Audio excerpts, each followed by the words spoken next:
ত্যাগী পুরুষদের ন্যায় সদ্গুণ সম্পন্ন ত্যাগী স্ত্রীলোকদেরও শরীর পালন ও রক্ষণাবেক্ষণাদির সুব্যবস্থা থাকিলে তাহারাও আকুমার ব্রহ্মচারিণী থাকিতে পারেন, এ বিষয়ে শ্রীমায়ের পূর্ণ সম্মতি ছিল।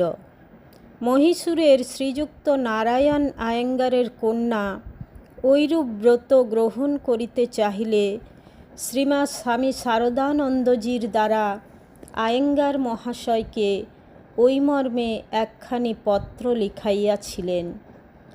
আরেকবার জনৈক ভক্তের কন্যা বিবাহে অসম্মত হওয়ায় কন্যার মাতা শ্রীমাকে অনুরোধ করিলেন তিনি যাহাতে তাহাকে বিবাহের আদেশ দেন।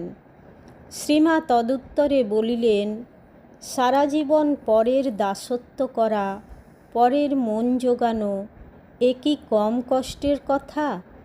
তারপর বুঝাইয়া বলিলেন যে অবিবাহিত জীবনে বিপদের সম্ভাবনা থাকিলেও যাহার বিবাহে ইচ্ছা নাই তাহাকে বিবাহ দিয়া ভোগে লিপ্ত করানো অন্যায়।